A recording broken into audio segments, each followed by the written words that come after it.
مونگی ایک موچی تھا، اس کی دکان گاؤں میں تھی۔ وہ روزانہ صبح دکان کھولتا، دن بھر گاؤں والوں کے پھٹے پرانے جوتوں کی مرمت کرتا اور جب شام ہوتی تو دکان بند کر کے گھر چلا آتا۔ چونکہ وہ بہت غریب تھا اس لیے اس کی دکان نہایت ٹوٹی پھوٹی حالت میں تھی۔ اس کے پاس اتنے پیسے ہی نہیں تھے کہ اس کی مرمت کروا سکتا۔ بارشوں میں اس کی چھت ٹپکنے لگتی تھی اور دکان میں موجود سامان بھیگ جاتا۔ اس نے سوچ رکھا تھا کہ جیسے ہی اس کے پاس کچھ پیسے جمع ہوں گے وہ سب سے پہلے دکان کی مرمت کروائے گا۔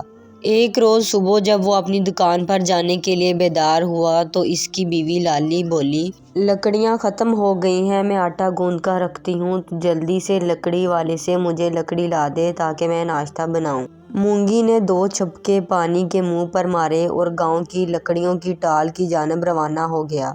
جب وہ لکڑیوں کی ٹال پر پہنچا تو وہ بند تھی۔ اس کے پڑوس میں بوسے والے کی دکان تھی۔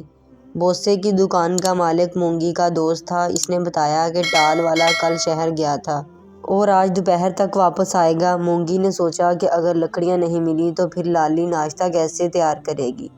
یہ سوچ کر اس نے جنگل جانے کی ٹھانی تاکہ وہاں سے کچھ لکڑیاں لے کر گھر چلا جائے۔ جنگل بالکل قریب تھا۔ وہ جنگل کی طرف چل پڑا۔ اس کے پاس کلہاڑی تو تھی نہیں کہ وہ لکڑیاں کاٹتا، اس لیے وہ جنگل میں پہنچ کر اس نے بہت ساری خشک جھاڑیاں جمع کر لیں۔ پھر ان کا گٹھا بنایا اور اس گٹھے کو اٹھا کر گھر کی طرف چل دیا۔ ابھی وہ تھوڑی ہی دور گیا تھا کہ سامنے سے اس کو ایک ننھا منا بونا آتا دکھائی دیا۔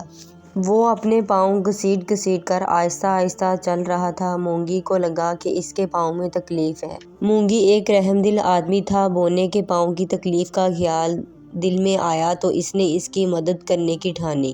اس نے جھاڑیوں کا گٹھا زمین پر رکھا اور بونے کے قریب آنے کا انتظار کرنے لگا۔ بونا جب اس کے قریب پہنچا تو مونگی نے کہا، ایسا معلوم ہوتا ہے جیسے تمہارے پاؤں میں تکلیف ہے، کیا میں تمہاری مدد کر سکتا ہوں؟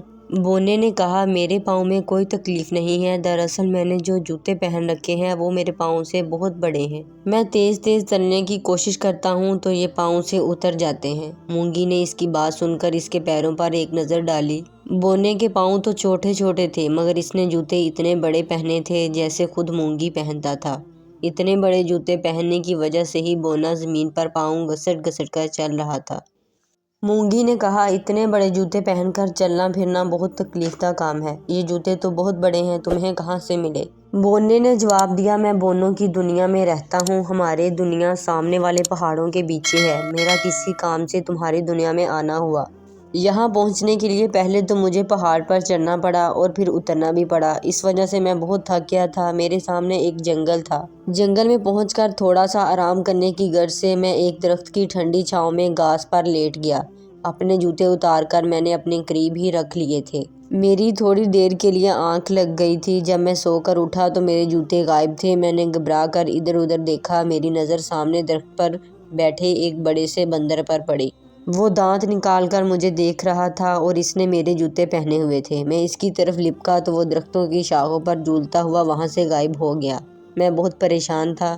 جنگل میں جا بجا کانٹے اور چھوٹی چھوٹی کینکریاں پڑی ہوتی ہیں۔ میں بغیر جوتوں کے ان پر چل بھی نہیں سکتا تھا۔ لیکن مجبوری تھی۔ میں نے پھر اپنا سفر شروع کیا۔ ابھی میں تھوڑی ہی دور گیا تھا کہ ایک جگہ مجھے جھاڑیوں میں یہ جوتے پڑے نظر آئے۔ شاید کسی قافلے نے وہاں پڑاؤ ڈالا تھا کیونکہ وہاں بہت سی مٹی کے ٹوٹے ہوئے برتن اور دوسری اشیاء بھی پڑی ہوئی تھیں اور یہ جوتے پھٹے پرانے تھے مگر میں نے انہیں غنیمت جانا اور انہیں پہن کر اپنے سفر پر روانہ ہو گیا۔